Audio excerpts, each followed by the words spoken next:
Have a quorum, 5 of 7 commissioner slots here. Let's call the meeting to order of the Brattleboro Planning Commission meeting. Minutes past 6. Let's deal with last meeting's minutes. Is there a motion on last meeting's minutes?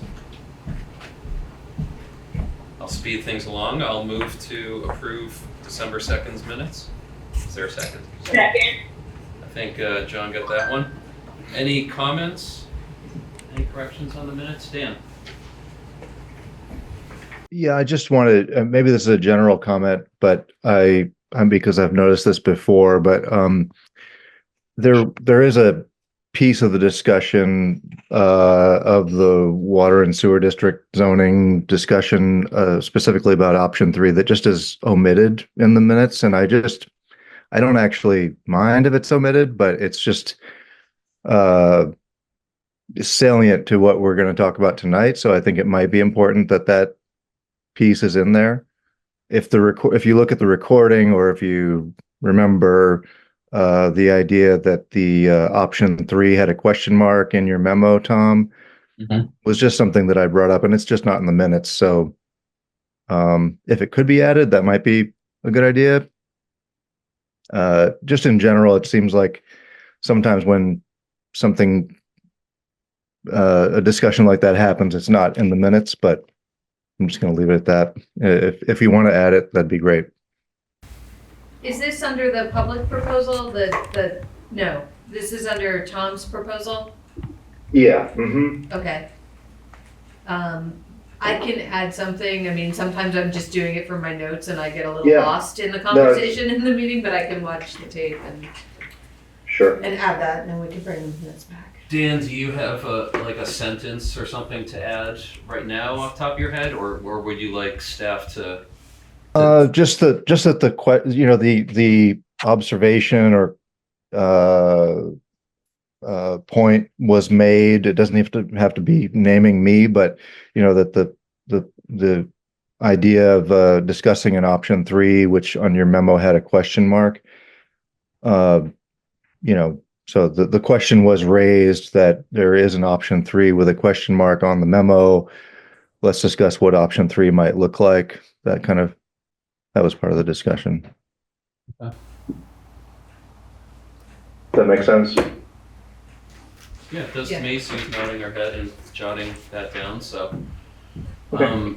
Is there anything else for the minutes?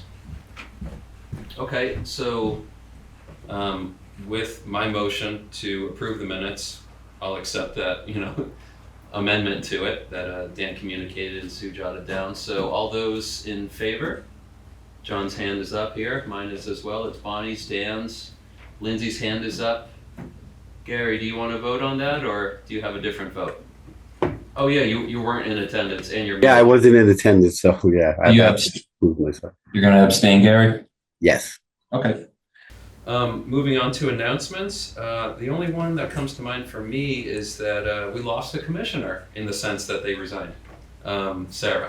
So we have a vacancy. Once again, all the public listening, look for the next opportunity to apply and bring your perspective. We welcome it. Any other announcements? I don't have any other announcements. Okay. Commissioners, anything? For the Canal Street corridor plan, is there going to be a final public meeting, or is that all? There will be a presentation to the select board. The Okay, consultants are working on the draft and getting state comments, state agency comments, and then there'll be a final presentation to the select board. Yeah, so I'll keep you posted on that. Okay. All right, moving on to our monthly Town Plan 2026 agenda item. This one is to delve a little bit more into the future land use topic of the town plan. And I think staff really took the lead in designing this one, and I don't think John actually stepped out to use the bathroom or something. I don't think he's going to be giving an intro here, so I'll just pass it right over to Sue and Steve. Yeah. So we wanted to kind of pick up on a conversation that we had started, I think in October or November, and talk about the Putney Road area in a little bit of a different way. So I've prepared several slides to kind of show you the existing conditions. Maybe some of you have had an opportunity to get out and either drive or walk the Putney Road area. We're talking about from the confluence of the West River up to exit 3. And we'll just have some conversation about how you view that area, how, if you want to see change, what that might look like. So let me just share my screen.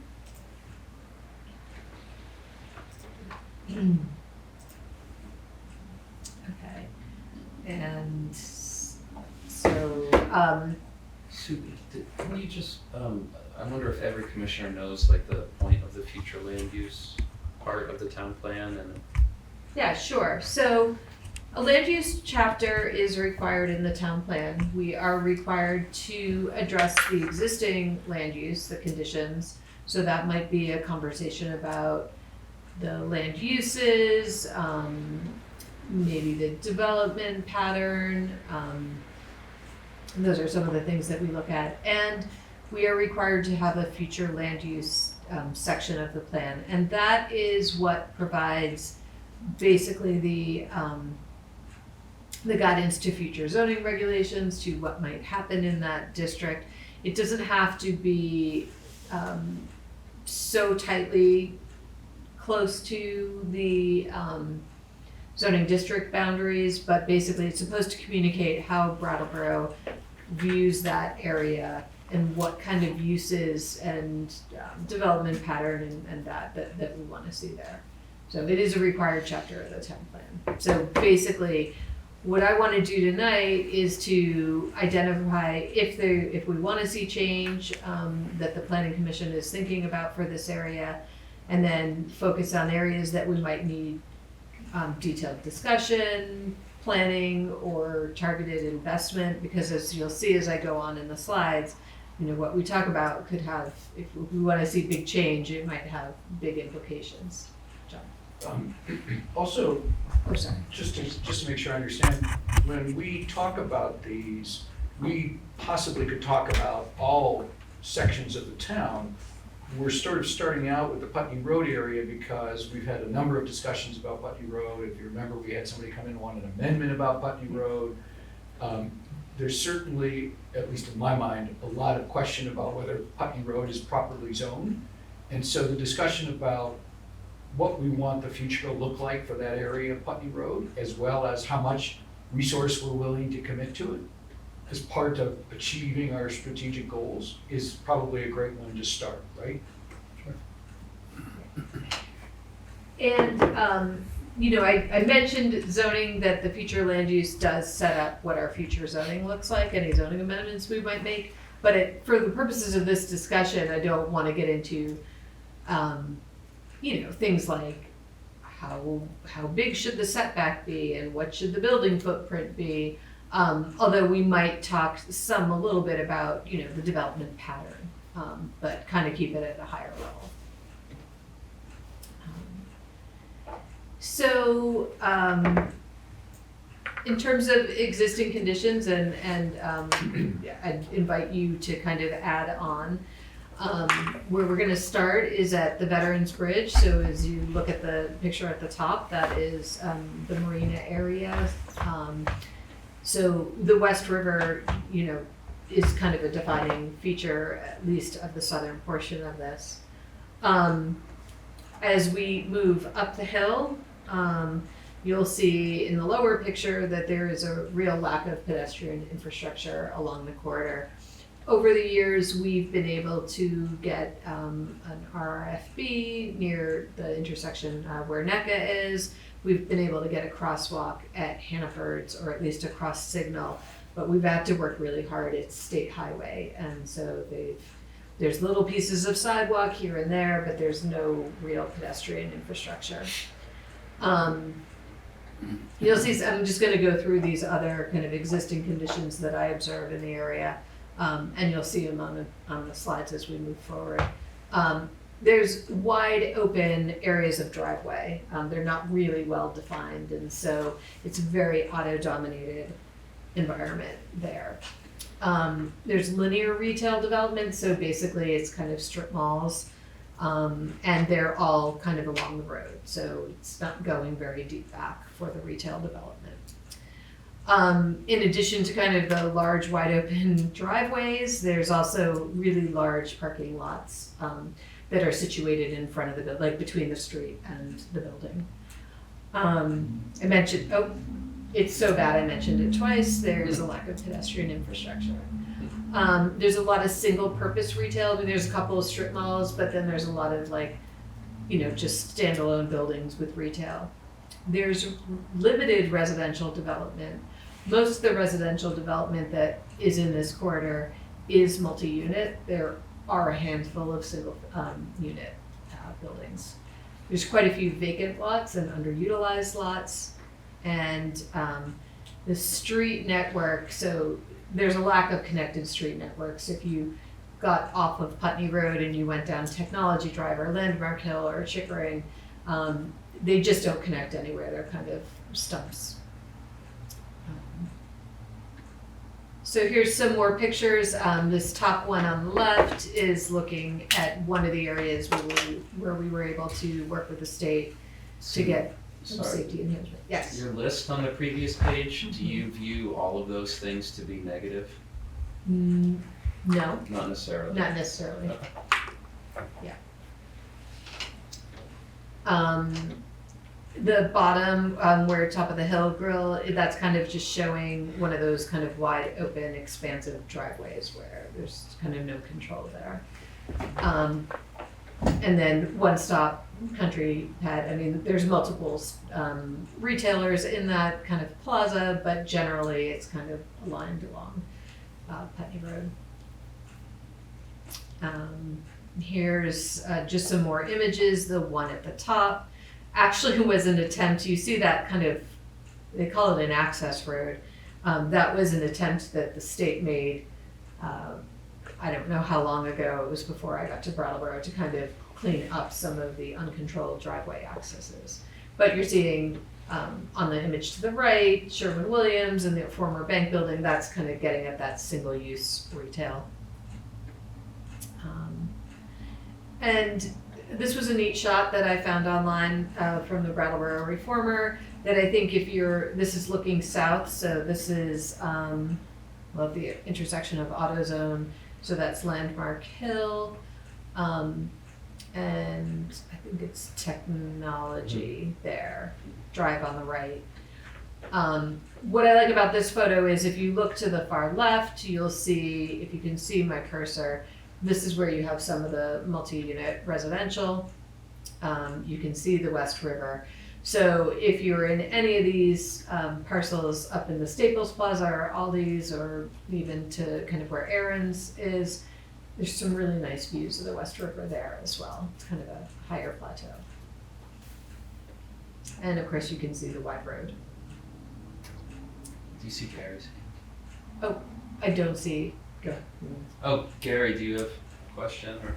Yeah, Sue, I was going to ask you, with a lot of the vacant buildings and some of them that were being taken down, like Friendly's, is there anything going on with those empty lots that I see? Like if you go by across from where Staples is at, in those areas and places like that, I see a lot of lands for sale in that area, and also by Staples there was, I don't know if that other I believe it was supposed to have been a car wash, an organic car wash that before that was supposed to go in. So are there still other investors looking into those particular areas? Yeah, so there is a little bit of investment going on in the corridor. The Development Review Board just passed a Valvoline. Just north of this is in that vacant parcel that's next to China Buffet and Enterprise Rental. So that is an approved site plan that just happened in December.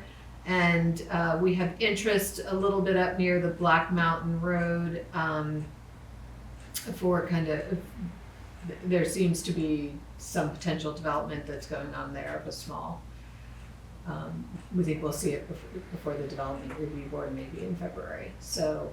And those are under the current zoning? Yes. Yeah, so we're seeing a little bit of interest, but, you know, one thing, as you mentioned, some of the vacant commercial, it's worth noting that there are some brownfield sites in this area, at least where they had, you know, a historic, there's potential for some contamination on some of the properties, so. Because I know they were looking at the top of the Hill Grill. Somebody had vested interest in that, but I don't know if they're still going forward with that particular restaurant that's there. I don't know. It's a new place. It's open. It's a barbecue place, I believe. Yeah, but they brought it in as kind of a food truck. I don't know if they're gonna take over the spaces. Oh, good point. I've seen both, but you're right. I'm not absolutely sure the restaurant's open. The question, didn't ask the question right. The people that are building there are going to the DRB right now, are going under a neighborhood center zoning? Both of those are service center, Yeah. as you mentioned. Both of them are further north and they're in Thank the you. service That was center. where I was confused. Yeah. Basically, that four-way is the cutoff between the two districts. Yeah, so if you're familiar with our zoning, what you're looking at on this screen is our neighborhood center, which, Yes, thank you. That's why I was confused. yeah. And that's still a no-go on the other building, the Home Depot, nothing. No, Okay. nothing that we're aware of. So I wanted to point out Technology Drive, which on the last slide was the one that goes off to your right. So basically, in between the retail on Putney Road and Interstate 91, there is a lot of kind of office and warehousing going on. So they're large, generally large buildings. You can see it in the ortho photo, or that's the photo to the bottom right, where there's a lot of warehousing going on. They're generally underutilized and they're functionally obsolete. For example, there had been some beverage warehousing going on. Well, it turns out it doesn't have heating and it doesn't have cooling, so it's not really functional moving forward for a new use similar to that, at least in the warehouse portion. I think that Commonwealth Dairy uses one of the buildings, and it might be that particular building, and so it's they're not storing things that need to be refrigerated there. New Chapter, obviously that's the building that you see on the bottom right, the big one with the trucks. That's probably the most functional. The other ones, it's not that they're not functional, but it might be Auto Mall that's using it to store cars on it and maybe do a little bit of work. So they're underutilized. I don't think the New Chapter one is as underutilized, if it's underutilized at all. And then there's a large solar array that you can kind of see in that bottom right. So these are more light industrial uses in this kind of Technology Drive area. Also, Chickering Drive, which runs alongside the former Home Depot building, that also has similar uses. Although that's got the hotel as well as Saxon River Distillery, so maybe a little less light industrial. As we move up Putney Road, I was just talking about Home Depot. So the Hannaford's Plaza is on the left. You'll see a large parking lot, big building. On the right-hand side, you're getting the bowling alley and auto parts and other single-use retail.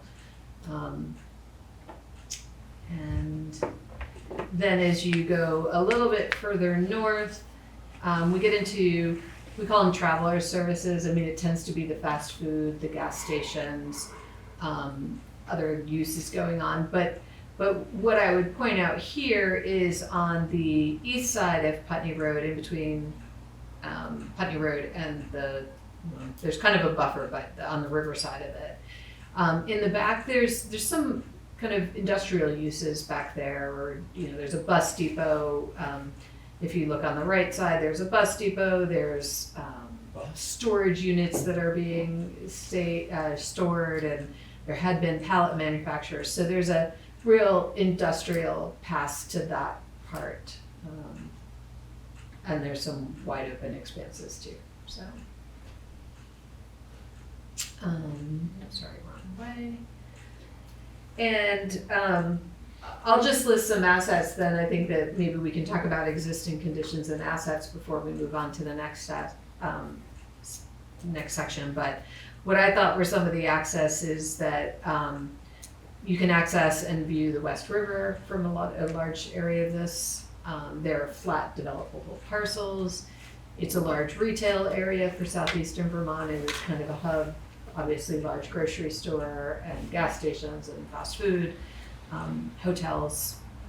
It's got direct access to I-91, easy access to New Hampshire as well, the local bus service, municipal water and sewer, and then there are a lot of jobs in the area. So these were some of the assets that I would put forward. And I think with that, maybe I'll turn it over to the Planning Commission to talk about maybe some other existing conditions or assets that you observed or you're aware of. Oh, yeah, make everyone visible. Dan, why don't you? Start us off.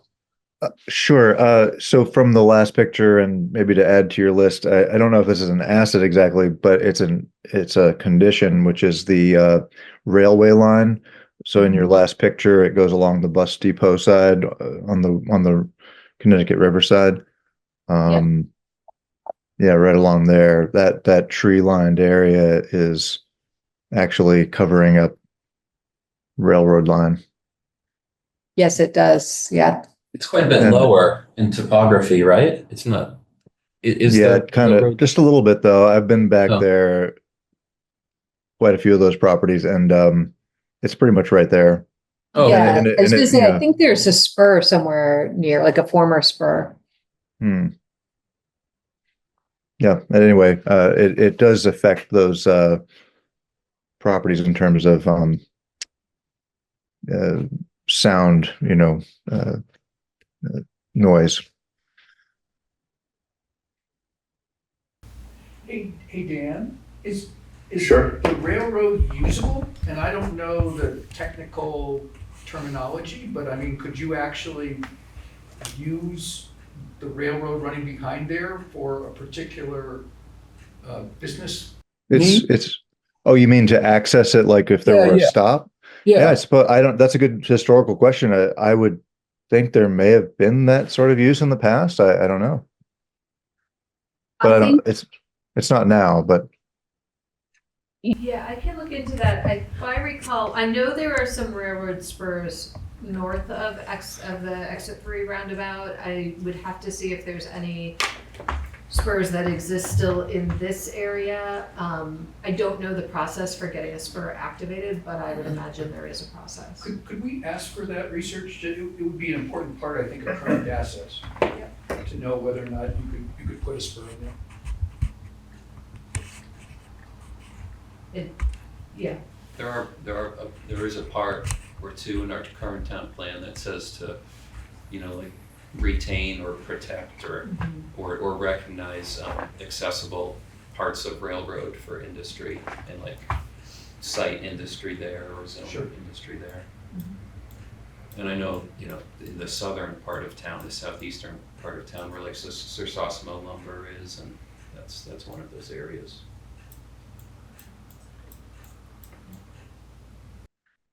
and I guess can I ask a question, Sue? Are we going to discuss all the way up to the overpass and Old Ferry Road and all that, or are we going to stop at the roundabout? I intended to stop at the roundabout tonight and see how it goes. But yeah, there's definitely other areas to discuss. Happy to, do that at another meeting. Yeah, I think it might be interesting to talk about the lot where the old Candlepin bowling alley was.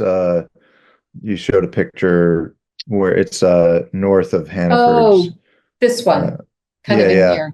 Yeah, it might be interesting to talk about that lot if you want, but because I know there's been a few. I guess I don't know. I've heard about proposals in the past about putting like a truck stop in there or some large facility, and it's definitely untapped. I'm not sure if that's one of the brownfield situations you were referring to, but yeah, I don't know what got in the way of that, but I guess Uh, yeah. It was before my time. I have a little bit of understanding of what got in the way with that. Uh-huh. But, yeah, we can. But that's definitely I mean, it seems like a huge asset really in that area. Yeah, it's definitely Undeveloped and. Some or a lot of it has had, I don't know if it's active, but for sale sign on it for the whole like 6 or 7 years, it seems like that I've lived here. Yep. So I don't know what's, And there have actually been approved development plans that they never acted on that have expired. So the most recent one was actually mini storage, and that was probably approved right before the existing land use regulations were put into effect. 2015.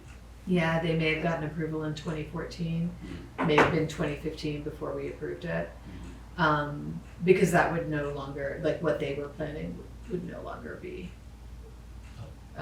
permitted in the way that they were putting it in.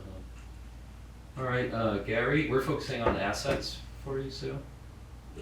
Existing conditions or assets. Ask existing conditions or assets that strike us. Gary? Well, I was just wondering over there by where you show that where the Connecticut River, where it splits and goes underneath the bridge up on Putney Road, down by where the marina is at. Could you have that picture? here. Yes. This one?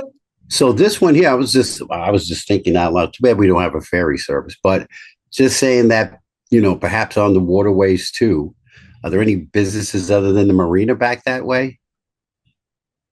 That are water-based. So there's the marina, and then across the street on the right side is the canoe and kayak. Those are the two. The outing club has their canoe and kayak storage down there as well. There are a couple of other businesses down there, but I wouldn't say they're water dependent. Okay, I didn't know because where it's split on both ends. I didn't know if there's businesses alongside the river to your right and on your left as well going up. Because I know where I'm at with Home Depot, you can't access from that way. There's a lot of undeveloped space back there as well too, could be used for parking. Like I said, it's sad we don't have a ferry service to bring people up and they can park somewhere and just leave their car and just be buried into work. Well, I mean, there is the West River Trail where people could commute by trail. Oh yeah, absolutely. But I mean, I just this thought in my mind, that's one thing we don't have is a ferry service, bringing people up back and forth from down there where the Amtrak is in that area, or in areas that can be used for parking. People can just be, and that'll cut back on a lot of your motor use too.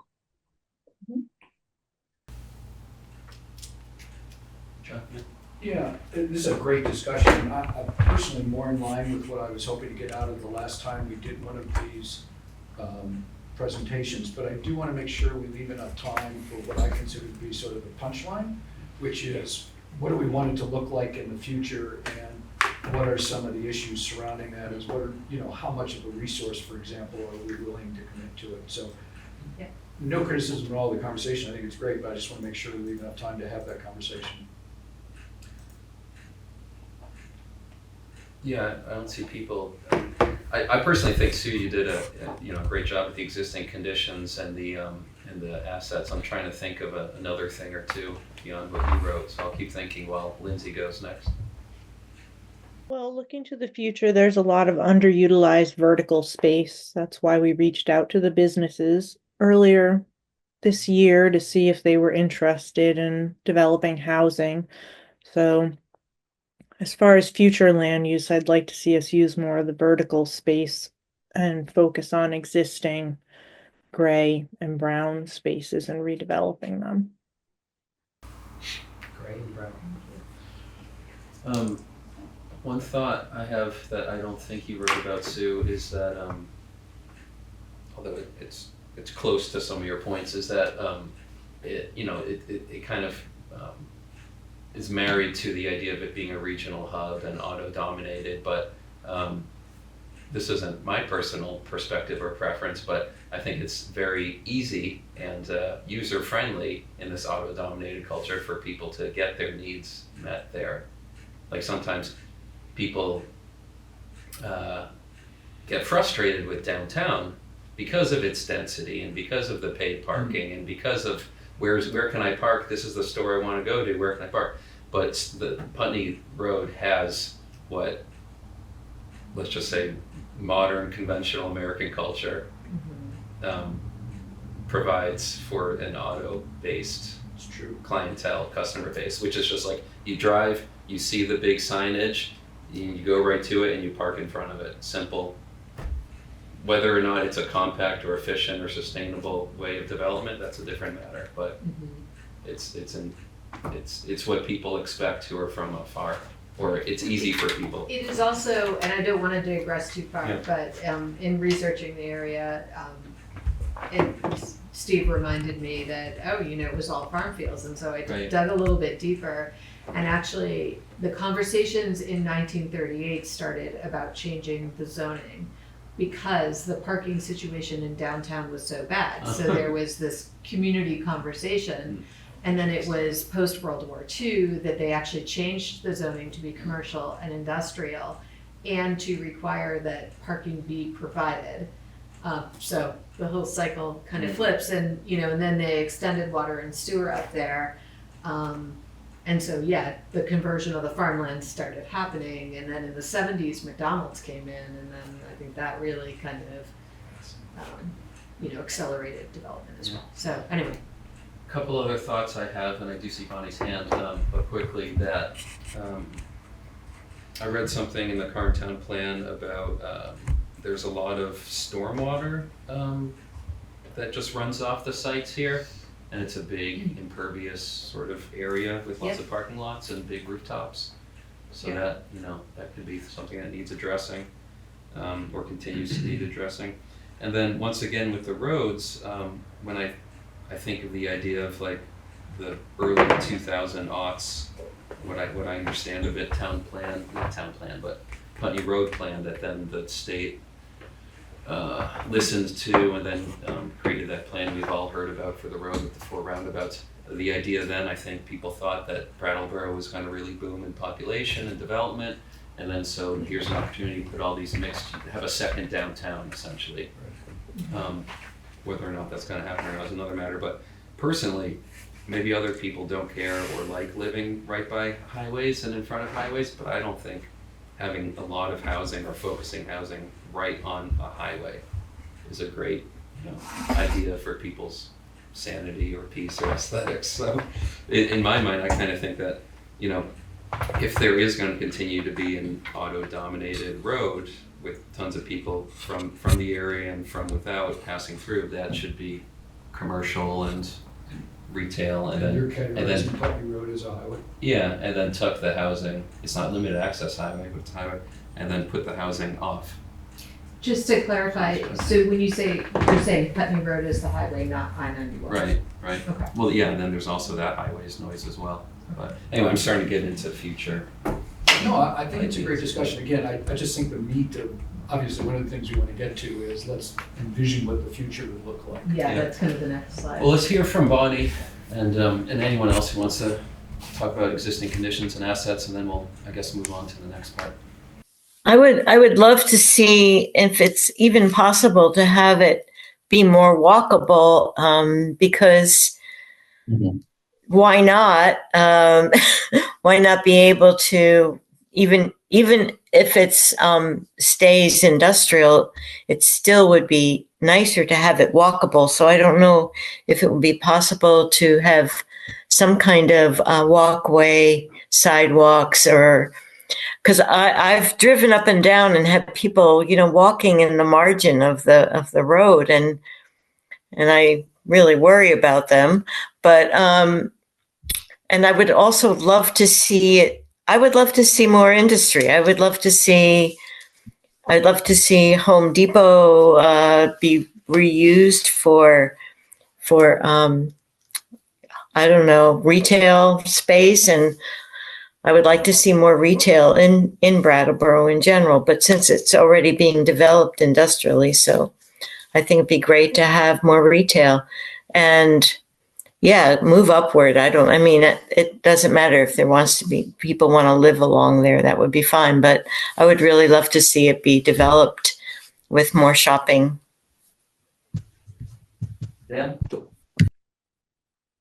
Yeah, just two more assets, I think, just maybe obvious ones, but Sue mentioned the West River Trail. Can we include that as an asset to Putney Road?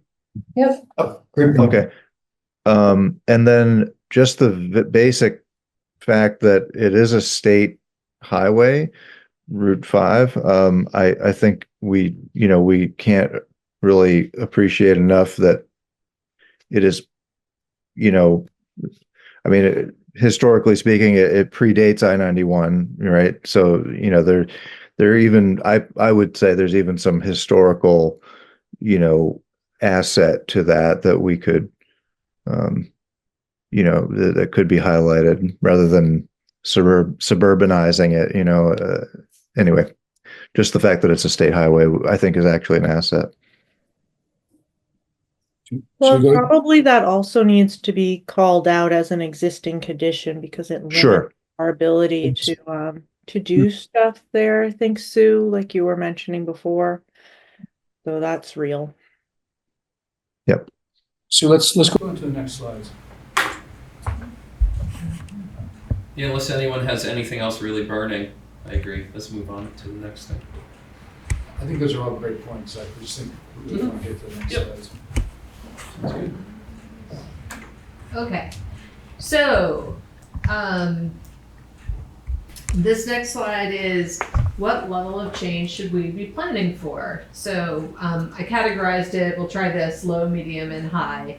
And so, I don't want to talk about zoning changes, but it's kind of the resources that might be allocated to it. So, if we don't want to really change too much of its current condition, and I've already heard some things that indicate, well, maybe we don't necessarily want to be in low, but this would be where there's, very limited town resources that would go to doing it. So it might be kind of some zoning changes, maybe it's something a little bit more, but it's not where we're going to put a ton of effort. We're just going to let it happen organically over time. A medium would be, we want to kind of build on some of these assets in a different way. What would that look like? I heard a little bit of that tonight. And it would, there might be a greater resource, commitment of town resources. And then a high level of change would be, we're really looking to transform this area and we can't really wait around for somebody else to do it. So, we're going to have a lot of town resources allocated to that. Before we talk about that, I just want to put a level of realism on it, that we would have some risks or opportunities that we face as we try to do that. So some of the risks that I've identified, Tom mentioned a little bit earlier, there was this great plan to have this second, kind of downtown. However, our population growth doesn't really reflect that we would need a second downtown, or that much development. Maybe over time that will happen, but we should just be realistic that for 50 years we've been staying the same around 12,000. Haven't seen any population projections that indicate we're gonna get higher. The commercial real estate market, it's a little all over the place right now. Predictions for 2025 is that maybe they're cautiously optimistic it might improve. But kind of like the plan you mentioned before, that had a lot of retail growth and we're not really sure how that's going to play out. We don't have a big development community in Vermont right now, so that we see that play out in housing. There's also limited commercial development, and then there's the current town budget challenges that we face. Some of the opportunities are the Putney Road plan, where there would be improvements for bicycle and pedestrian infrastructure. However, will that happen? When will it happen? It keeps getting pushed out. An opportunity is we could create better side street connections, maybe to have some of that infill housing development. What I see as an opportunity is commercial buildings generally have maybe a 50-year lifespan. we might run into some historic designations because many of them are probably hitting the 50 years. So maybe there will be reinvestment into these buildings and some movement going on.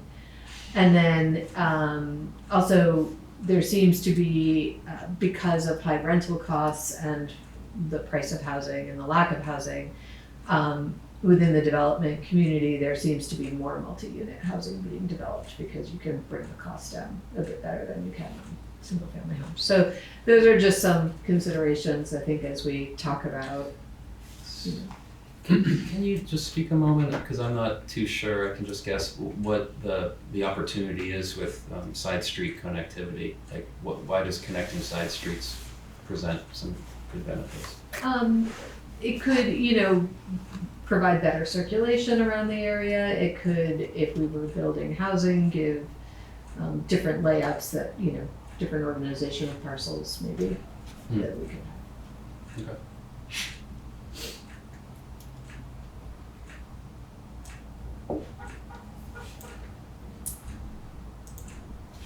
So does anybody want to jump in? We talked, some of the things I heard was making use of vertical space, liking that, that there's commercial development there. So I'm not sure where this would fall into the levels of change. Basically, my only concern is increasing the housing supply in the town. And to me, this area already provides that opportunity because of the zoning. So my instinct is to say then low, because the opportunity is already there. The town doesn't own significant parcels there that I'm aware of. So our opportunity to manipulate the area doesn't seem very high, combined with the highway not being ours to control. So that's sort of my thought. I do want it to change, but in terms of resources, I don't necessarily see a way for us to expend resources that would cause it to change the way I want it to change. Other commission, Dan? Yeah, Sue, to build on Lindsay's comment there, could you remind us how many and sort of the extent of for lack of a better word, sort of the grandiose plans that have been made for Putney Road? I mean, is there 1, 2 on the books that are kind of like these master plans that we could potentially look at?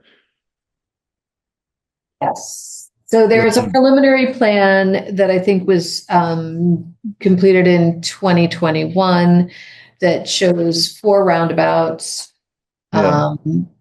And we can, sorry to interrupt you, but that would be like, those would be, these plans would have been on the medium to high level of change, obviously. At high level. High, yeah. Yeah. So anyway, I guess it would be good to refresh our memory so there was one plan that had 4 roundabouts. Mm-hmm. There's been another one, I think, in the past before that. Maybe when the current roundabout went in. There may have been one with like 5 additional roundabouts. So just on this level of resources, this is a state project, so it would be state and federal funding. But the state has, the preliminary plan. I know, originally 2024, 2025, it was supposed to be built. Now it's pushed out, I think I saw on their website 2031, maybe. But yes, I do have access to those plans. Just a question before we leave that. When we talk about the state plan for Putney Road, the resources required by the town are high or low? I'm assuming the state's just going to do what the state's going to do, and it won't take a lot of the town money. No, it'll be low. It'll be low on town. Yeah, okay. No, because it's not our road. So okay. Yes. Yeah. Sorry. No, I just want to clarify for myself. Mm-hmm. So my take on answering this slide is, with the current automobile, let's just start it off that way. Could start off various different ways, but with the current, automobile culture, and with it being a regional commercial center, not just for people in town, but for, towns, 3 towns deep in any direction, let's say, I don't see it a reason or a good reason to change it from being a commercial center, whether you call it service center or light industrial or neighborhood center, which I realize focuses kind of more on mixed use. But so as far as like the purpose of the district, I don't see a reason to change that. I suppose, and I might be wrong about this, but maybe with like in the current land use zoning, there could be more done to make uses and development more compact or less requirements or perceived burdens on developers potentially. I don't know if I'm necessarily advocating for that. I'm just saying it's an option to potentially make more things and possibilities happen on the given lots. Already we allow multiple uses per parcel, which I think is actually, isn't common or isn't necessarily true in other parts of the country. Some other parts, like each parcel needs to have, or each primary use needs to have its own parcel. But here we say like, yeah, you can have a bowling alley and a warehouse and a multi-unit building and a single family house. I may have gotten that a little bit wrong, but you can have multiple primary uses on the same lot. So there's already some flexibility, and we have flexibility in other ways too. But potentially there could be even more flexibility. I don't know. But so I don't know. Low to medium. John? So I just realized that there's another thing that might happen that could be considered an opportunity, which is the SIT development plan. And the reason I consider that an opportunity, even though it's not technically in the area we're talking about, is it is just off that area and will bring potentially a huge number of people, residential people, to the northern part of the Putney Road area. The second point I wanted to make, and again, I'm kind of stuck on what Lindsay had to say, is we probably all want to increase the amount of people along Putney Road. And the question would be, how could we do that in the lowest resource requirement possible? At least that's the way I'm interpreting what we've been talking about. We don't have high level of resources to spend on this, but is there something we could do in a lower resource method to increase that? And I don't have the answers, I'm not a planning expert, but maybe with some research, I see Steve's hand kind of sort of up, we could get to that. Were you just scratching your? No, I didn't want to interrupt you if you were. No, go ahead. I think it's, Lindsay's point is true in terms of the use table in those 2 districts there. But I think we could certainly revisit the building standards and the the other standards within those 2 districts, other than the use table, to see if there are some ways that what we've set up might be unintentionally burdensome to the kind of developments that could actually happen. So, for instance, in the neighborhood center, I would imagine that the building footprint maximum is probably fairly restrictive, particularly to many of the larger kind of multifamily projects that might be common around at least the rest of the country. Things that seem to be generally economically viable at the moment. It seems like a larger form of multifamily housing tends to be one of the 2 things that actually gets done elsewhere. So it could be the case that we're unintentionally preventing that sort of development from happening, or perhaps it is intentional and it's what we want to be doing. But then in the service center, the setbacks and some of the other standards outside of the building footprint, which there is no maximum in that district, it makes the development happen a lot less compact, then it could potentially be. And that's not something that we looked into or tweaked at all when we did the previous work on the rest of the zoning. We didn't do, I think, really much of anything to the specific standards as far as dimension standards in the service center. So those are some cost-free, essentially, ways that we could potentially make development more feasible. So Steve, before I give up the floor, Steve alluded to something actually that made me realize I want to make my point. I'm not a planning wonk, and so, you know, what a particular piece of land is zoned as is less important to me than getting an outcome that I want. And so I just wanted to make the point that I think when I say, you know, maybe there's something we could do with little resource, maybe we find a particular spot that is best suited for a particular developer to come in with a multi-unit.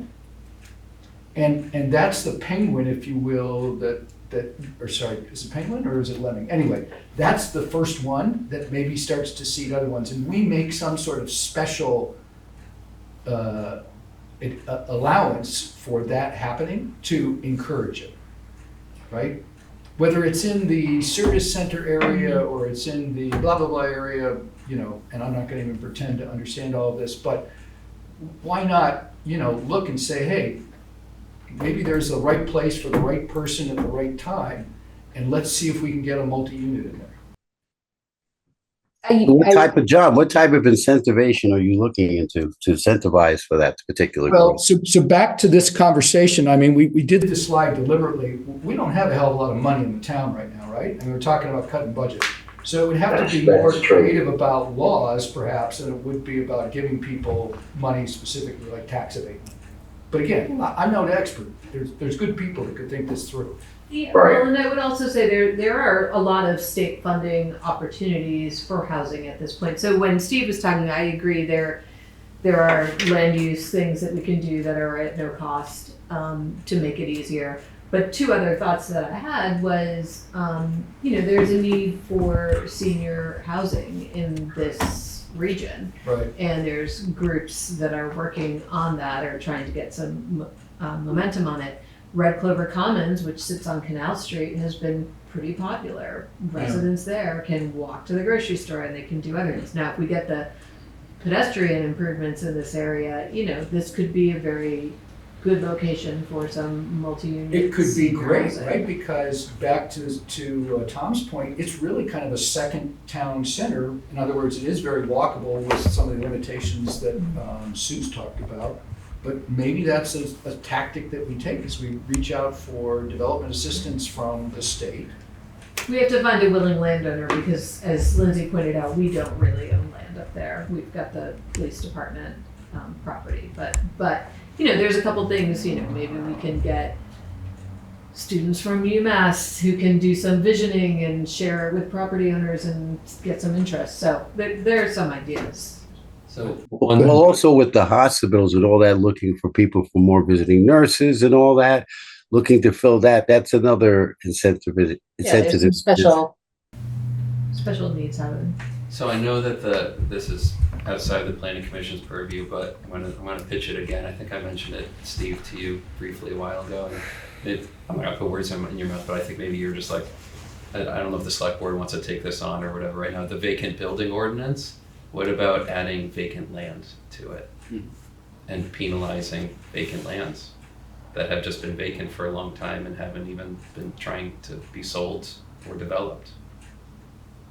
All sorts of motives why the owners may be sitting on it, but like maybe it's just they don't mind paying the $2,000 property tax a year for decades. Yeah, no, But meanwhile, if we penalize them, then it could get freed up and then someone might develop it. Yeah, That's a great idea. something that approaches a land value tax, as it's often called, well, would probably almost, I would say certainly be outside of our municipal authority at the moment, but we are in the midst of the charter review cycle, so. But what I was saying isn't necessarily a land value tax, right? Yeah, I mean, we could see about structuring it in a way that is similar to our vacant building ordinance that No, I've never heard of that. I've heard of vacant building ordinances. So Right. always when you do something, doesn't already have a precedent throughout the country, it's maybe harder, but Yeah. that doesn't mean it doesn't have good reason or as good a rationale. It's just Well, not or as if you common. start taxing based on highest best use rather than current use. Right, and that's That's- essentially the land value tax, which I think is one of the only things that virtually every economist agrees on as being like the perfect tax. Right. I just want to take a moment and summarize what I think I heard for the minutes. So we seem to agree, and again, correct me if I'm wrong, but we seem to agree that really all we have is low resources for Putney, right? That's the reality of the situation. Mhm. So that's what we're going to have to stick to in terms of when we do our planning.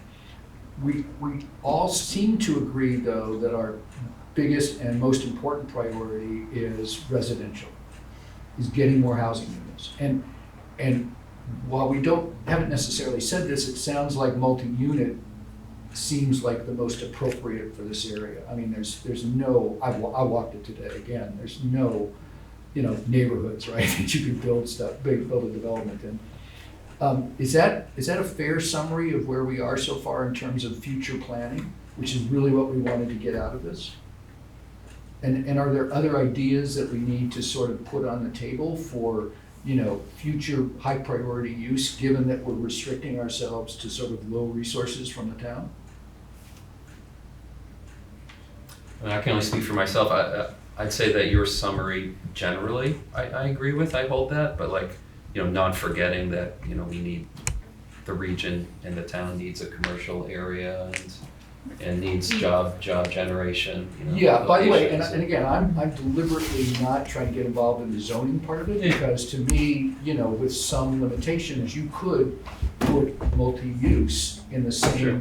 in the same geographic. I only brought that up to say and I know you weren't, just for the record or Yeah. something, just it's not housing and forget about everything else. Oh, absolutely. That's Yeah, all I was that's getting okay. at with that. But yeah, that seems to be the focus and the biggest, municipal crisis or something. But that doesn't mean we shouldn't continue to brainstorm some, right? I'm just trying to summarize so that we have something we can take out of this and say, yes, we accomplished this in terms of our planning for it. Other commissioners' thoughts? I'm just still straddling the fence on this with growth potential from both ends, economically and residentially. That equals and balances out so that, it does raise the bar a bit more. So that's why I'm basically looking at the medium on the chart.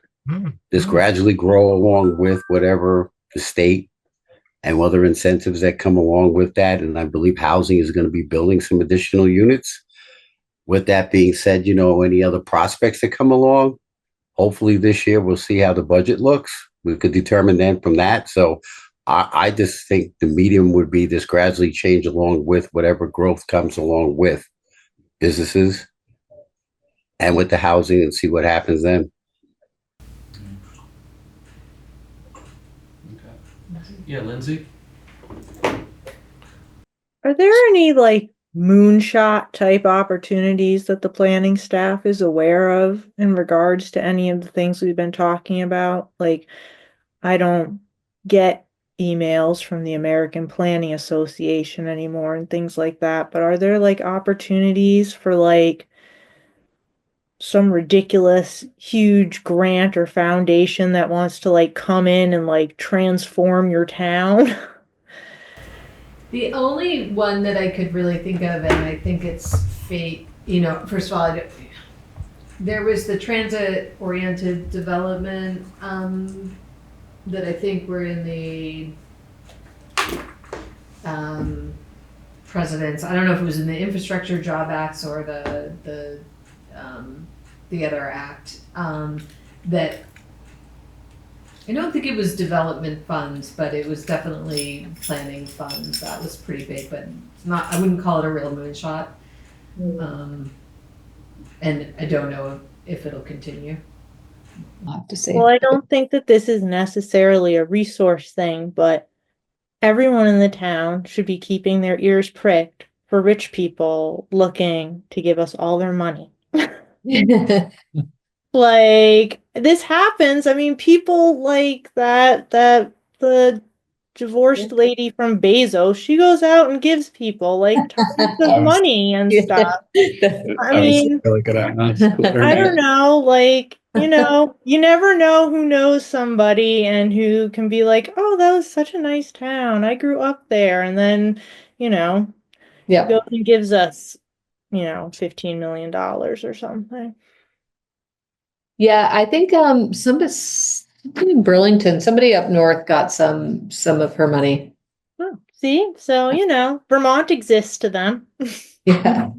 I don't know. I guess my I like question to is, think big, but without us having to use like any resources really, because we don't really have very much beyond what we need to get by right now. I mean, that's real. We need to do a lot with very little. well, I guess my thought is a lot of those other organizations and places, even like the dispensary, all that money that's been built up on federal funding, isn't that supposed to help infrastructure as well too? Yeah. Dan? Yeah, along the lines of what was mentioned about SIT being right off of this area, I think we should maybe take stock of the another asset that I forgot to mention. There's signage, for example, north of Hannaford's, I believe, that points to Rudyard Kipling's house. I always mispronounce the name.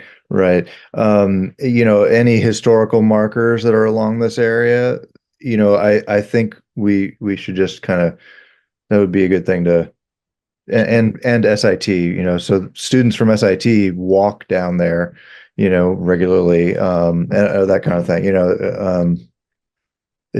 I think I want to echo what Gary said about the medium, medium level here. We could be talking about that question of what that would look like, for different populations, tourists, students, etc. Just wanted to put that out there. I don't recall how many historical markers there are on the road, but I know there's at least that one. I don't know. Yeah. I don't think there's very many, but Yeah. Hard to read them when you're driving by. Is there anything else for this agenda item? I didn't have anything else. I appreciate it. This has given us, I think, a good amount to work with, at least to begin thinking about this area and how to frame it for the town plan. And obviously, you will see it. Structure. I think so. What we're going to try to do, just correct me if I'm wrong, but we're going to take other specific areas of town and try and use the same process. Now, I mean, I have my opinion, Sue, I'm sure has her opinion, the commission has theirs, but we'll try to pick one that's also kind of discussion worthy. Maybe industrial, for example, as Lindsay mentioned last time. Who knows, right? But Yeah. we'll use the same process as we go through that discussion. Yeah, and I don't think we'll do it for every area of town. So at some point, we'll let you can tell us if there's some particular area that you feel needs to be discussed. But there are a couple that Steve and I have discussed in the office, and that we've seen be a bit challenging. So I think the feedback, although, is that the process is pretty good. I mean, it's an improvement certainly from the last time in terms of our comprehension. Good. anything else on this one before we close it out then? Not for me. No commissioners' hands are up, so let's move on. I think staff will keep talking with the next agenda item. This is a revisit. We asked for draft language of change to the land use regs to harmonize. I think I'm thinking of the right thing here. To harmonize the the state's change to the treatment of water and sewer service areas and the implications to zoning. And so this is staff's recommended language for upzoning in relevant areas. Yeah, and I have to apologize. I printed off the memo. Had the last 2 pages probably confused you. They were supposed to be cut out of a previous memo, so it should have ended on the second page. So I'm just seeing that now. I apologize. It was good to review. Happy to talk. I was cutting and pasting some. Yeah, so what we're gonna do is I worked on some proposed language to the residential neighborhood zoning district, and Steve has done excellent work on mapping to kind of show where we propose that the residential neighborhood zoning district be expanded to. I don't know, maybe I should go through how we think that we should handle it in the land use regulations first, and then, because it's pretty brief, and then Steve can walk you through the mapping. Does that sound okay to you? Sure.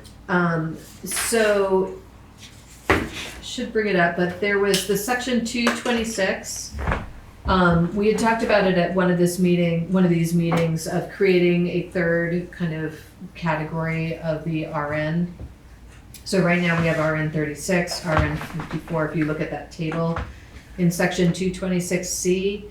And we created a new category that says without water and or sewer service, and then put in all the development standards that come from the rural residential zoning district. So if you're zoned RN, but you do not have water and sewer, then you're gonna default to the rural residential standards of 1.5 acres minimum.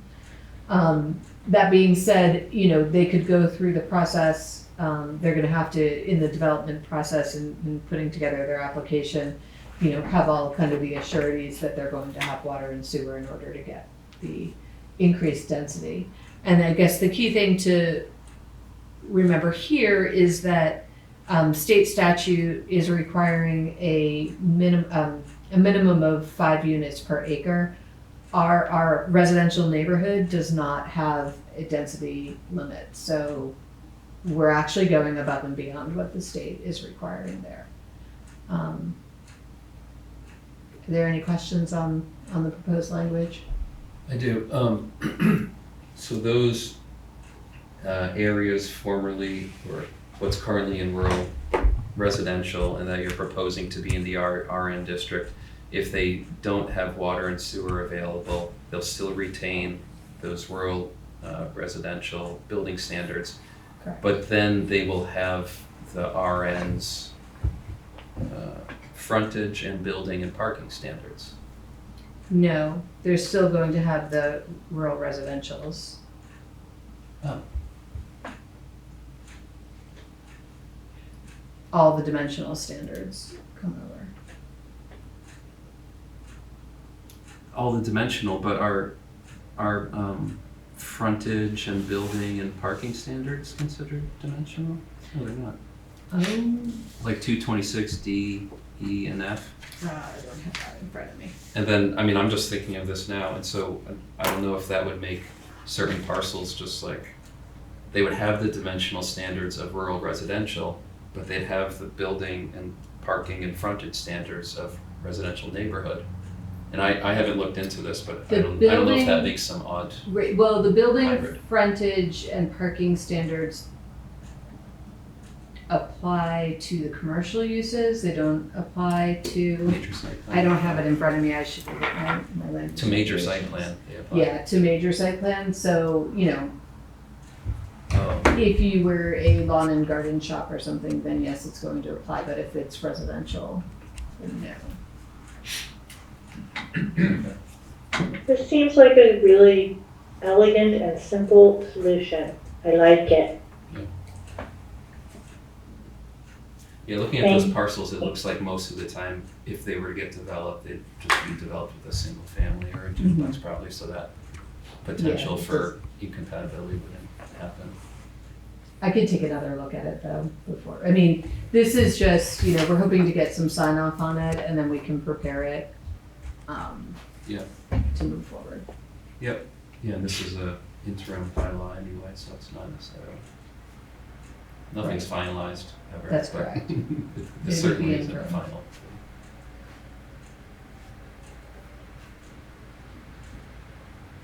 Yeah, regarding the language, I'm fine with that. Looks good to me. Oh, Dan, what do you think?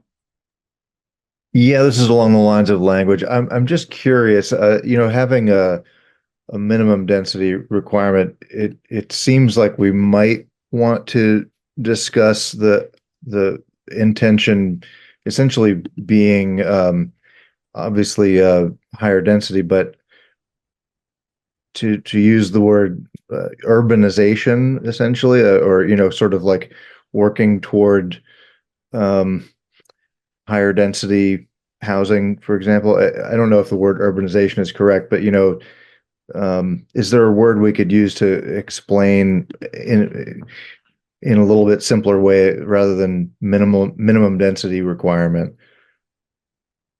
Does that make sense? Like five. So for example, so we're talking about 5 units per acre.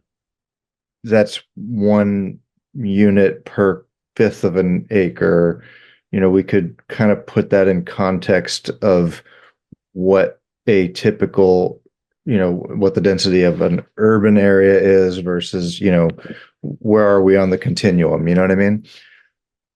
Do you want that for the planning commission, or are you thinking moving forward? Because graphically, there's lots of examples out there that can show.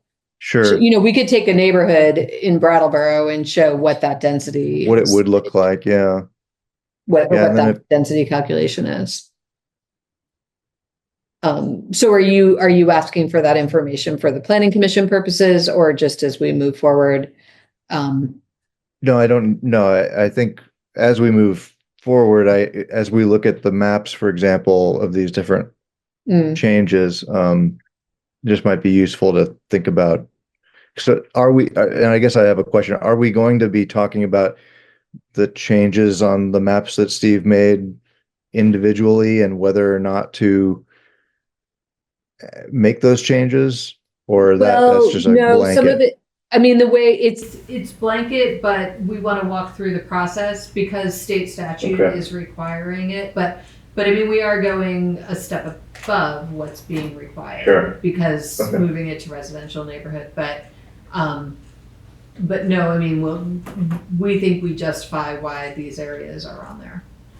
Okay. Do you want to move forward with the map? Sure, yeah. I'll share my screen.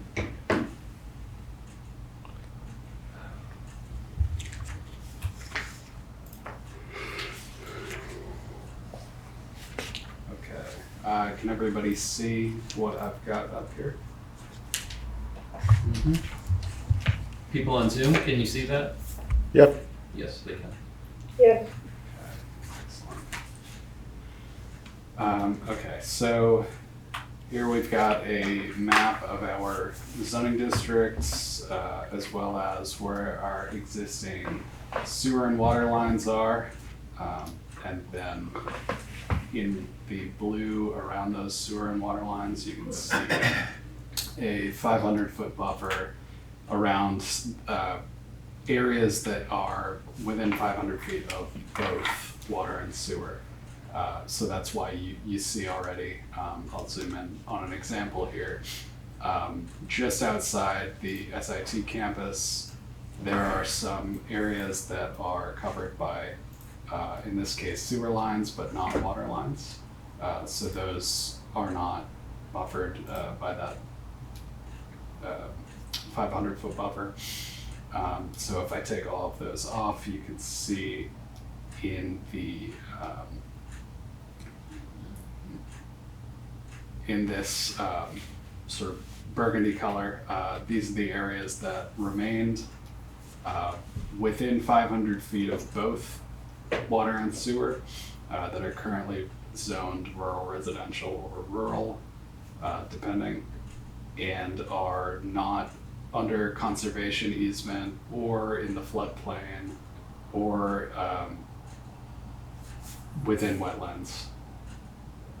So there's this cluster that's between the service center and the SIT campus that's split by the highway.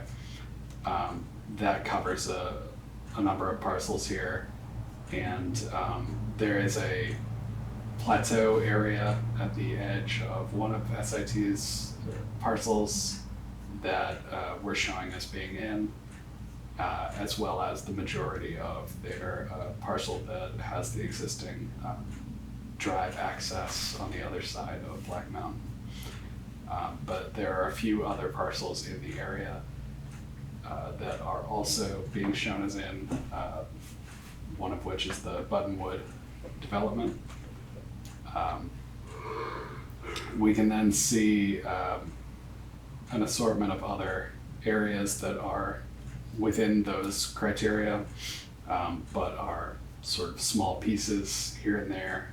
So the edge of the Tree Streets neighborhood, an area that's just to the end of Allerton and Green Hill Parkway, and then some areas that are on the north side of Western Avenue, around New England Drive, and just east of Melrose.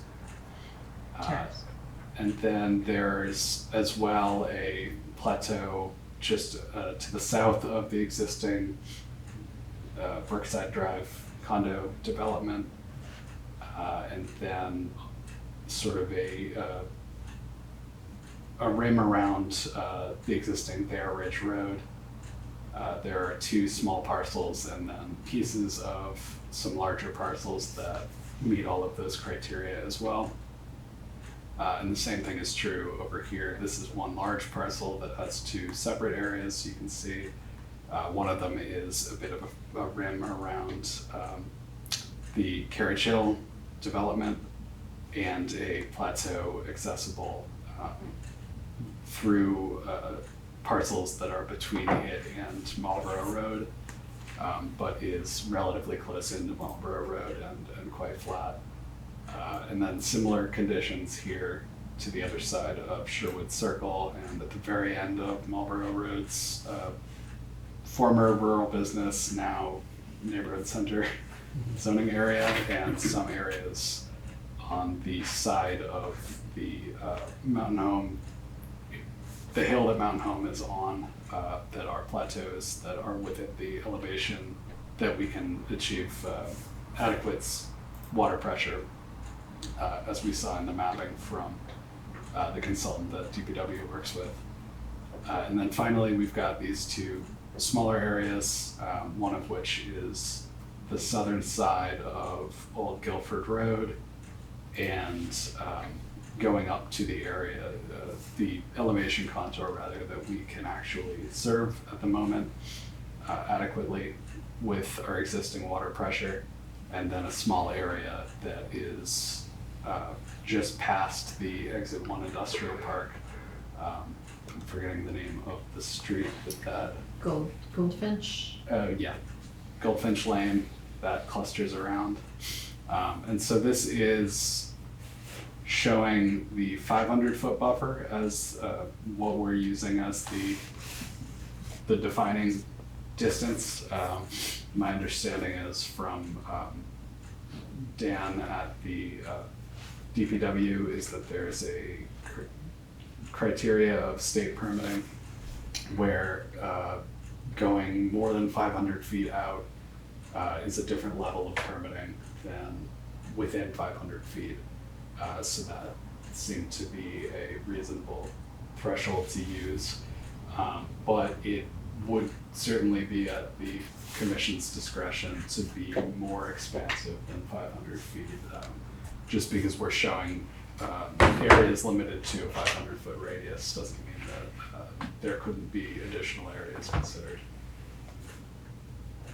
And I would just add that Steve looked at steep slopes as well, and we removed anything that was greater than 30% slope because that's not allowed to be developed. So we figured you're not going to get a line of 30%. You can't develop that. So that's not something that you're seeing in this particular map, but there are some areas, for example, in the vicinity of SIT, there otherwise would be another small area up here on, I believe it's still Kipling Road at that point, that would be within that 500-foot radius, but would require the water and sewer to go up a hill to a new elevation contour that it doesn't yet serve, and the slope that it would require would be untenable. And there are also some steep slopes right alongside Black Mountain Road, and generally along this parcel line that's between the SIT parcel and these smaller parcels, one of which is Black Mountain Estates. Right, the The Black Black Mountain Mountain, Estates Park. So there are some areas of steep slopes that would not be developable regardless. That's currently the case with our zoning as it is. But there are plenty of developable plateaus of significant area within these areas, and slightly further if that was up for consideration.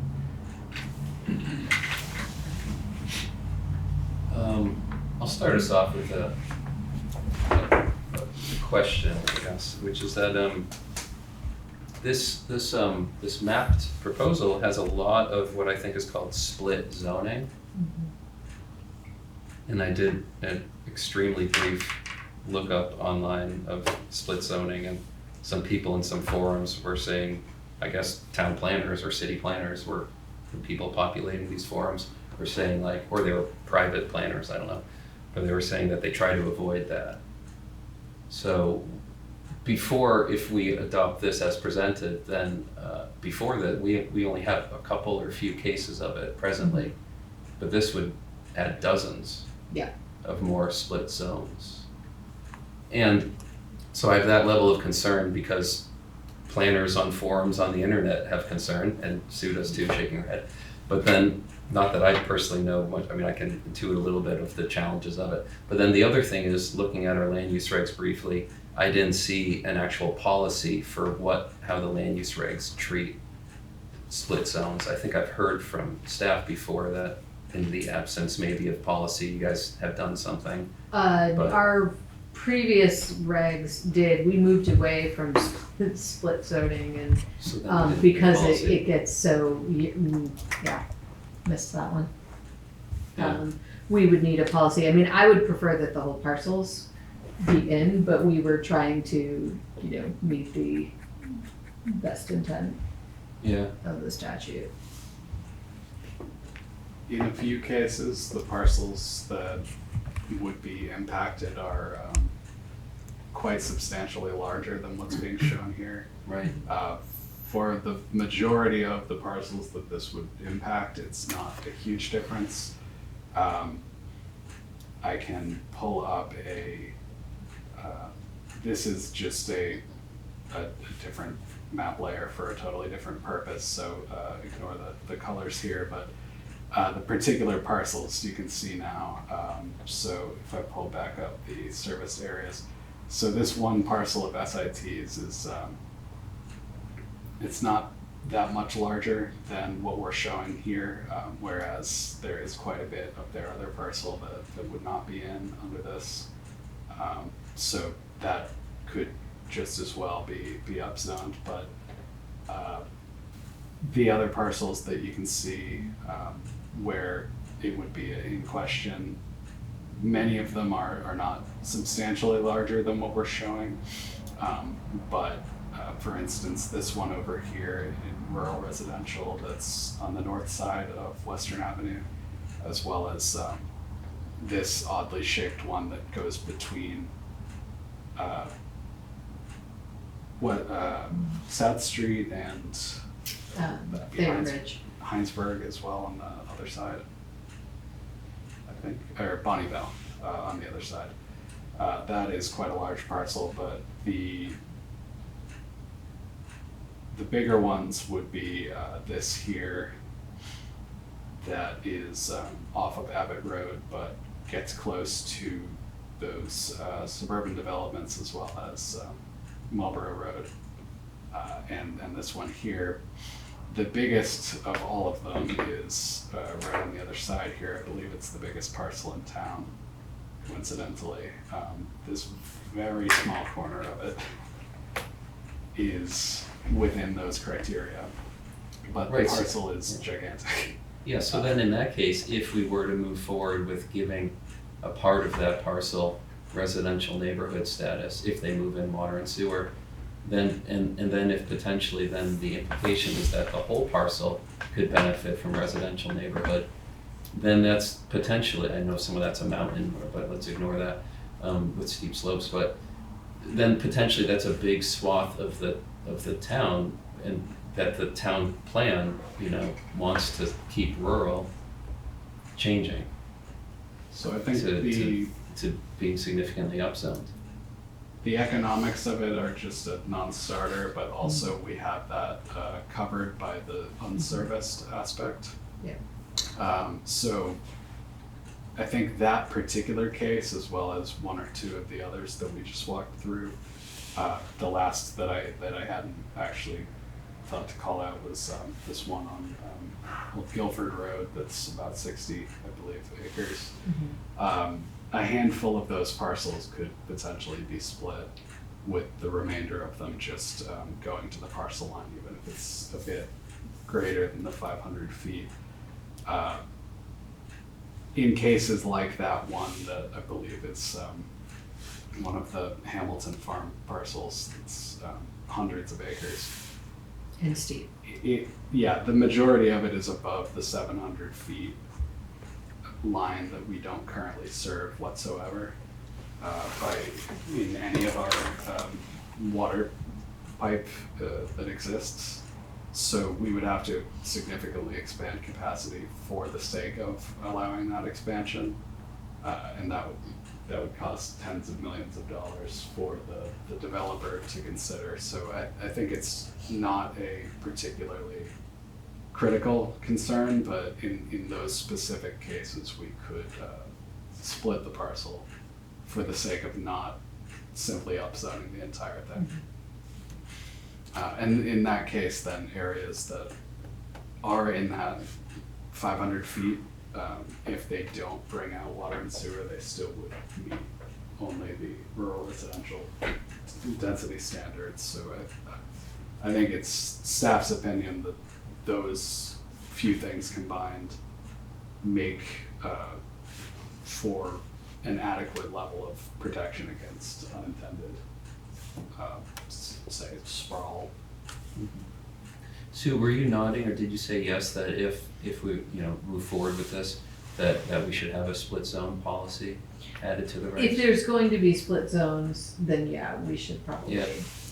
maybe revisit the one that we had had. Yeah, I think so too. We do still have some at this present time. Yeah, we We have a few. Without- yeah. In the water and sewer ordinance, you know, foreshadowing a little bit of the next agenda item, but since I've been working on that, I noticed this in the water and sewer ordinance, that ordinance defines the sewer service area as within 200 feet of the sewer lines. So how come they have that as their limit from what they consider the service area, but then the director recommended 500 feet to us here? I don't know why they have 200. I mean, it's probably longstanding. We did look at 200 and didn't feel like that met the intent of the state statute. Is 500 feet like a lot to, like, does that typically cost developers a lot? Oh, it's gonna cost a lot. Yeah, Yeah. so maybe that's why they put 200 feet in the past, because it's like, that already kind of seemed like the upper reasonable limit on average. But I don't know. I mean, it could have been 2 when we had less capacity in our Oh, okay. sewer system. I honestly don't know where that 200 feet came from. Mhm. I can ask Dan. But I think our thought process, in addition to just going with and respecting the recommendation from the DPW director, was that if the state is who preempted us in this case, then the state's permitting regime suggests that they would consider within 500 feet to be available at the very least. Yeah. And so to be sure that we're legally compliant with that, using 500 feet as at least 500 feet seems reasonable to make sure that we know that we're compliant. Oh, I didn't quite catch that in the memo. So you were saying that there's something at the state level that's showing that that's kind of the state's definition of a distance that's No, well, that's so available. there's different long-term. permitting levels, and so once it's over 500, it's a more complex permitting on the sewer system, is what the DPW director had advised us. So we took that as, okay, well, it was 500 feet. They view that as permittable. Mm-hmm. Okay. Commissioners, any thoughts, questions?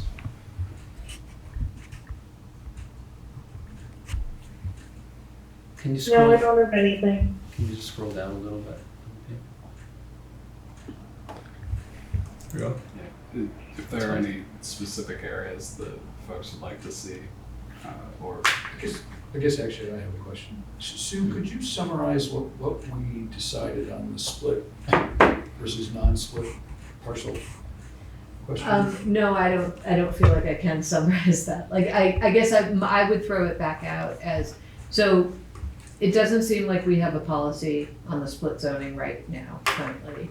And the map that we're proposing is showing lots of split zoning. Okay. Steve explained that actually for most of the parcels, it's very little amount left. Like, we could go to the parcel line and it doesn't have much of a impact, but there are. When you say go to the parcel line, you mean include the whole parcel? Right, for most parcels, it doesn't have much of an impact.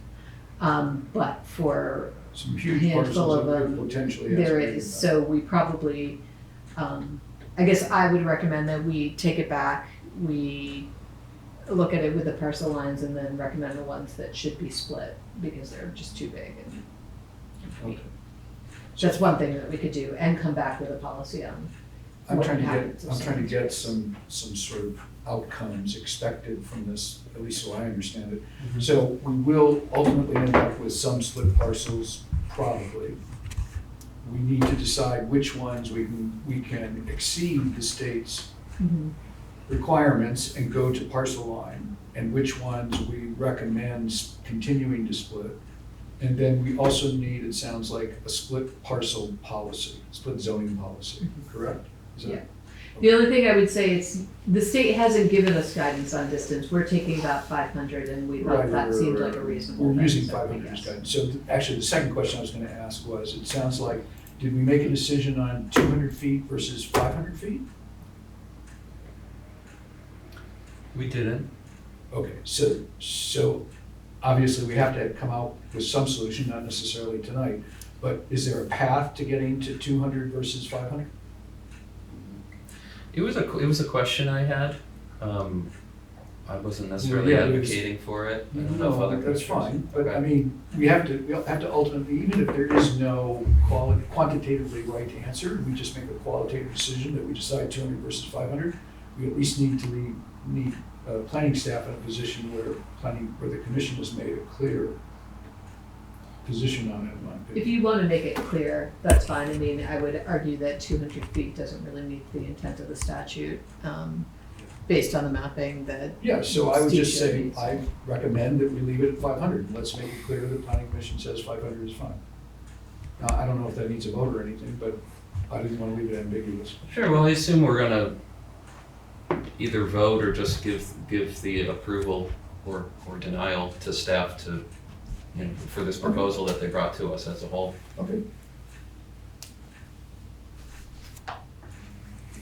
For some of these, like, for example, in the rural residential districts, some of these split zone expansions, whatever, of the RN, in a lot of cases, would the property owner have to negotiate with the properties in between them and where the Potentially. lines are in order to actually get lines They'd have to get through their easements, property yeah. to them? Yes. So that's another Potentially, yes. answer there.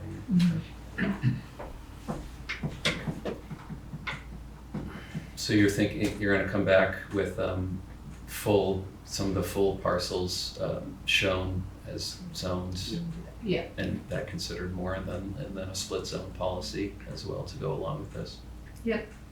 Okay. Okay. Anything else, commissioners? We'll see this again. Okay. So yeah, I go, would like sorry, to, I would like to, what's it called, make for a vote. That- Oh, that sure. We conditionally anchor on the decision to use the policy as written with the exceptions noted previously, which is the staff will bring back a split zone policy, and the staff will bring specific parcels back to us that they recommend continuing to split, but the rest of it is done and decided on, i.e. not to be reviewed. Right, yeah, 500. I'll second it. Sounds good. Great. Okay, any discussion before voting on that? Thanks for formalizing that. Well then, okay, all in favor, please raise your hand. It's myself, Lindsay, Dan, John, Bonnie, and I don't know about Gary. What's your vote, Gary? His 6, okay. his hands up. Okay. All right, thank you. All right, running a bit behind. Is it important that we do the grant discussion this meeting? If we It put it off is the month? important for the downtown transportation fund.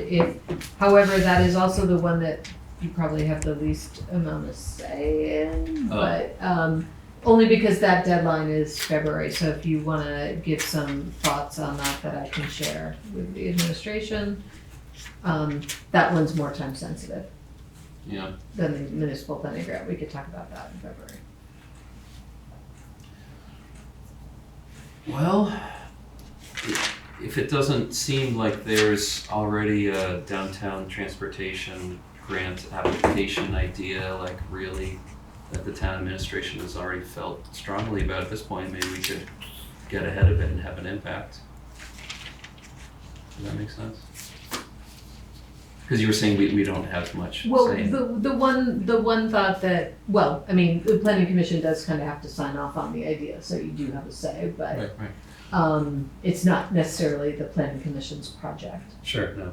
Um, Yeah, I think we should do that instead of my revisit of the ordinance thing, because that can just happen next month, whereas the grant thing has, both of those grants have deadlines for each That year. sounds good to me. Okay.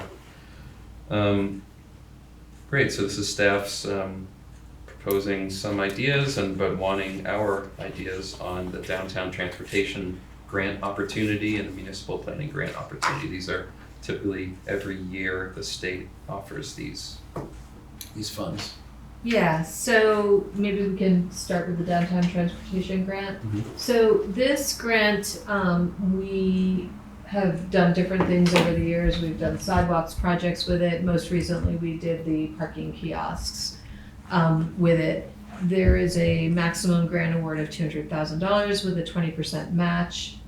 It's going to depend on the project to whether or not I can identify the match funds. So for this one, or the town can identify the match funds, I should say. This is limited to a pretty specific area, our designated downtown, and it's towards transportation / economic development, supporting economic development. And so we've had several plans, the town plan, the downtown design plan, walk bike master plan, and then the Canal Street corridor plan that we're working on right now that we could draw from. So some of the ideas I know is, the desire for more parking kiosks in the downtown. That's potentially something that could be funded. Staff has had a conversation with the funders about that. Bridge Street improvements, so both the downtown design plan and the Canal Street plan talk about improving Bridge Street to make it more walkable, so maybe adding a sidewalk like alongside the retaining wall near the Brattleboro Museum, maybe changing surface treatment to make it seem more pedestrian friendly. Also, there's some discussion about the green space on Depot Street. Timing of this might be a little, it could work out with this grant, but there's some people that want to activate that space so that when people come off the Amtrak station, it's a more of a welcoming, arrival in Brattleboro. What was the green space? It's, right now, they're stockpiling for the Amtrak project, so it's right across from the former Whetstone Station, Okay. next to the parking lot It's the on parking the lot. riverside. Except it isn't the parking lot, it's a green space. It's a rectangular. Yeah, it's kind of yeah. like mounded Yeah. because it's a brownfield. And then the other suggestion I had was, and this is coming from the Canal Street corridor, South Main Street in the intersection with Canal Street actually falls within our designated district. It's a very wide intersection, it's a little unsafe. So we could look at, we've got some engineering plans that show how we could narrow up that South Main Street, but, so those were some of the ideas that I was putting forth to see if there was any, how the planning commission felt about them. I was just gonna throw my 2 cents in, so, I would love to see us put some money into the area around the Amtrak station, the bridge, the old bridge across the Connecticut, and I suppose Bridge Street, much as I like to crawl like Spider-Man along that wall going down, it would be nice to have a little bit safer thing, and particularly with the work that's already being done, I think it would be enhancing to add money to that, to increase the leverage. Mhm. I would definitely support a sidewalk idea on Bridge Street. Gary? I'd love to see more signage. That would be great. Welcoming signage. Signage is where to go, where to get parking. That'd be You know, great. very, very, very limited. Can you justify signage under this grant? I think we can, Wow, that would be great. like wayfinding. Yeah, that'd be great. I think we've actually had wayfinding signage from this grant in the past. Oh, wow. Yeah. Could have been another fund. That, it probably like 15, 20 years ago. So with wayfinding signage, are we thinking like that there's signs throughout downtown that show a map and show amenities? Well, I don't know how far it would go, Right. but yeah, but that's what you would suggest. If we were to do signage, yes, but I don't know, I'm not sure, of the options you presented, that staff presented, and I have a few other ideas, I don't know if they win out compared to those, but of the options presented, I like focusing on the Bridge Street area too. One thought though that I keep having, and I looked through the downtown design plan, which we did in like 2020, John and Bonnie and others. In that it stated, because of the brownfield, and I've heard this from Sue too, there's no option to put a boat launch, like kayak and canoe, or like dock on the Connecticut River from the Depot Park right there. Mhm. But I don't see how, I think docks, we're not talking like a mega, yacht dock or anything, we're just talking something small, and I don't think docks have to have pilings or excavation that will go into this contaminated soil. They can largely rest weights and the structure on top. There's a couple, I won't say yes or no to a dock. So first of all, if you're getting to it from the town property, it's pretty steep. So I find it hard to believe you can't get down there without putting something in the ground. And then, yeah, obviously if it was the right kind of dock, one of the contamination there is coal tar in the Connecticut River. And so that can't be disrupted. So Can't be disrupted, obviously putting anything into the sediment there would be a problem. Even like the sediment under the water?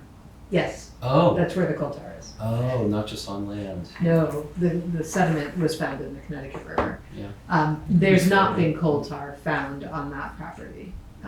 That's not the contamination that's there. It's just kind of general PAH and, Yeah. that kind of thing, but the coal tar was in the river. The river is also New Hampshire. So that could be a challenge. Even flopping it, yeah. The high water mark is the state of New Hampshire. So there's challenges that way, Right. but that could be an option. I know there's people interested in. Right, because one thing that I keep hearing is how downtown Brattleboro turned its back on the river, and that people want to make connections with the river again. And That's all well and good, but it ain't our river. Well, maybe we say please, and New Hampshire will say yes, and that's it. Oh, shit. Well, it's not our river. It's everybody's river. Yes, it's That's why we everybody's have river river. keepers to keep an Yes. eye on it. Yes, it is everybody's river. I agree with that. But from an administrative standpoint, Bonnie, what are you thinking? Well, I would really like to see a sidewalk from the bottom of Royal Road on 142 going to the new bridge. We have 166 units here with almost twice as many people, and we're getting a new groundworks facility with 40 beds. So it's going to be hundreds of people just living right up Royal Road there. And groundworks, most of the people that end up living there, or a majority of them anyway, tend to have to walk. They're not, they don't have vehicles. So that sidewalk, and we have been talking about it, but I guess there was a variance required from the railroad because it was. So a couple things, Bonnie. First of all, that area, we couldn't get that grant for this area. It's not in the designated downtown. But two, there is a sidewalk planned there, but there is some hang up with the railroad right now that I think, I don't know if it's V-Trans is working through it or if the town is, but there is a plan for a sidewalk and the funding has been set aside. Oh, good. Thank you. Yeah. yeah. Is there any reasonable way to somehow link Amtrak to the transportation center? Or Has an escalator? Well, no, I mean, even just like a shuttle bus or something. And again, I'm not absolutely sure what I'm talking about, so you might just say, not relevant, but. You're going to have Are people you coming imagining with people money. getting off of Amtrak and using the local mover buses to get places? Well, either that or I heard at one point that they might put some inter-town buses, beyond Mover into the transportation station. That's not gonna happen? Sue's shaking her That's head. not anything I've heard. Okay, I wouldn't fine. say it's I'm not not gonna worry gonna be about it happening. I know that, like the Downtown Alliance is interested in improving connections from the Amtrak station and kind of making the transportation center maybe a hub so that you could get your car rental there, or you could go Car from the rental train I heard as station well. up Putney Road. The financing of public transit and the routes and all of that is a little bit tricky.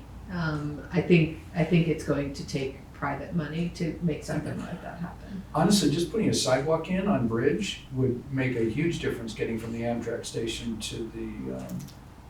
I To can the give you a transportation whole history No, of how thank that you. linkage is supposed to be made, no but I thanks. won't do that here. I thought we were friends. Included federal funding. Yes. There's a big long history to that. And to the truck stop on Putney Road. Happy to talk offline. Okay, forget it then. A couple of thoughts I had with Malfunction Junction, that main intersection in town. And on right adjacent to it in one of our plans, it recommended making Flat Street one-way eastbound. So it just dumps out on Main Street. Yep. And maybe you can only take a right? Yeah, you can only take a right. So that would effectively almost eliminate that light there at Flat and Main Street. And so it would ease the flow of traffic. But that made me think too that maybe the co-op shouldn't have an entrance at Malfunction Junction. And it should be the pedestrian bridge that connects to Preston Lot should be their driveway. I don't think that we could do that with this grant. Okay. Well, I have to say that the whole driving situation there has gotten better. Has it gotten better? It's much better now. You think Now so? I don't have to put my I think they just at moved the risk. problem from one side to the other. Well, now when you're coming out of the co-op and I have to scoot onto 142, I'm not fighting with traffic coming up from the bridge, so from the Whetstone. So it's like you have your own light now, and it's much safer. One thought I have, I mean, I guess we can get into details later, but that little sidewalk around the bridge by BMAC, I don't think that was really dangerous of a sidewalk, and it's not really a sidewalk, it's only 6 inches wide at one point. But since there's so little traffic on Bridge Street now, you don't even need to walk on that little sidewalk. You can just walk on the road most of the time because there aren't cars. I realize the whetstone is the future. But I think that's the point. I mean, if we do something for Bridge Street, it's, Right. maybe it's not a sidewalk, maybe it's a multi-use path, Yeah, maybe the plan it's a talked changed. about a Wooner. Yeah, the Wooner where bikes Like a and textured pedestrians road have for the, everyone. yeah, where everybody's sharing the road. Yeah. So I think that, you know, it could be the sidewalk, it could be some other kind of arrangement that narrows it up. I mean, right now, I've seen complaints that there's still the two, if you're coming off the old bridge, right, and then you're coming up to Main Street, there's still the two turn lanes. So it's really wide there, and so there could be some changes that we could look at with this grant. I thought the sidewalk that we keep talking about was that little narrow thing along the. It's not a sidewalk, though. There's a full People use sidewalk it as over a by sidewalk. the Whetstone Brook. There is, yeah, but I mean, on the other side Yeah, is by the that museum. Spider-Man crawl. That's what area, it is, yeah. for want of a- It's not a sidewalk. No, for it's people not. walking. Not unless you're about really tall. So I don't know, personally, from my point of view, from where I'm at here on Canal Street, the garden spot of America, yeah, I see this traffic is a lot, pretty much the same. If not, it hasn't cut. I think it's because of the lighting hadn't changed since they changed the flow of traffic. So basically, it's the lights, they said. I believe if I'm correct, Sue, they said they got to change in order to get this. They have been Sure. tweaking it. I don't know where it's at right now, but yeah, they I'll have been take some working on it. pictures and send it to you. So I've heard a lot for Bridge Street. Mhm. I'll just say that generally, whether it's Amtrak or the sidewalk or personal boat launch. And I've heard wayfinding signage for downtown. There's also the possibility of bike racks downtown, but since we aren't really finished with that thing, that's, you know, it hasn't been put on pause. It's just haven't gotten to it, but we're proceeding down that way. I think maybe that could be a potential thing for next year. Next year's downtown transportation fund. Downtown bike racks is what I mean. So I think potentially we're just at Bridge Street versus downtown wayfinding. I don't know if somehow those two can actually be together. If there's I don't know. I mean, what I would like to do, because again, this is not necessarily a planning commission project, but you do have to sign off on it. I'd like to communicate that those are two things that the planning commission supports. And I think we kind of need to scope out a project and to see what it would cost, and then, but that would happen soon. And then maybe there'll be something to bring to February. Is that the way we want to? But the planning commission gave you some pretty clear priorities, right, for them? Yeah. It's okay. Do we need to? Well, I want to spend just a little more time on it before we vote. Is there anything in the previous plans about downtown wayfinding signage to back that up? Not that it's necessary to back it up with I feel that. like it might have been in the downtown design plan. Okay. And I know, what was it, 6 months or 12 months ago or something, we had that as an agenda item, but then we didn't get to it, and then we're just like, oh, we have other things to work on. And I think Steve did a little bit of work thinking about that. So Yeah, and I think let's not forget DDA about was that. kind of interested in some of the wayfinding as well. And then the only thing I wanted to add is, at Malfunction Junction, there's this is just a paint thing, but since it's right next to Bridge Street, I think that should be a pedestrian scramble painted instead of these weird crosswalks. All over. You know what I mean? Yeah. I mean, I realize it's a huge area to paint, but some indication that to reinforce it, that you can cross. I think the other intersections have that to some degree, but not that one, even though they're under the same policy. Steve? Yeah, this is sort of piggybacking on you there, and I love that idea. I wonder if there's we might not need grant funding to do this. I wonder if there's any way to consider the crosswalk timing for the rest of our intersections downtown as well. I know in a lot of urban settings, particularly where you are not allowed to turn right on red. The ones that are the crosswalks that are heading the same way as the green light are constantly on in the same part of the cycle. So like Boston,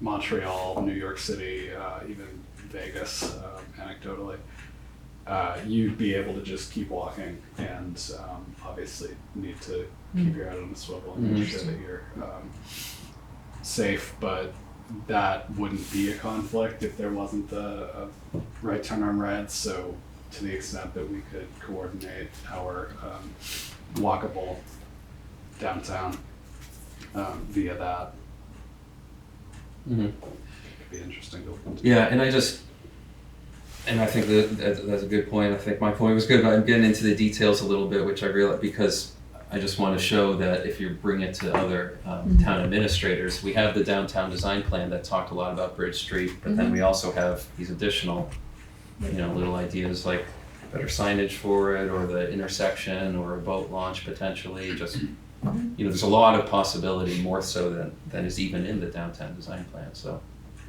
yeah. Whereas I think the wayfinding signage, I think that's a great idea. Maybe I'm talking too much here, but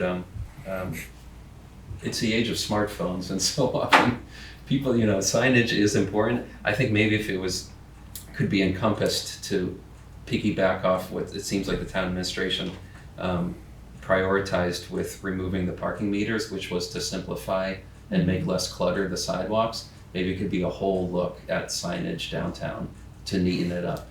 Signage could also mean QR codes, though. It can mean QR codes, yeah. But so not just like kind of tourist sort of amenities, welcome sort of signs, that's great and that should be there, but also like maybe we can simplify or make more efficient, or even these street signs or these parking signs or these, just like, because it's potentially $200,000. That seems like that could go, to me, a long way for signage. So yeah, so two general options and a lot of possibilities. Does that sound good, commissioners? Do we want to move those two ideas forward to town? So signage and Broad Street, right? Bridge Street. Can I just say, I don't think those are the two that I'm gonna move forward, Yeah. but I think you could get something totally different in February. Okay. And at that point, you're gonna get to vote. So I don't know that an action is necessary. So in other words, we don't need to vote. We've given you some I don't direction. think you do. You've Okay. given me feedback that I can pass along to those that are gonna put together it, right? Well, we could If vote we to do. see if commissioners are all six of us are in favor of. You could. Maybe that will go a little farther towards influencing Sure. what we see in February. Absolutely. If you see something. If we see something, yeah.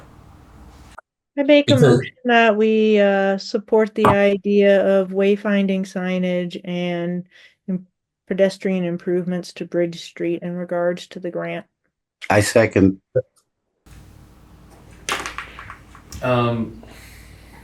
I'll make it, can I amend it to be a little bit broader than pedestrian improvements to Bridge Street?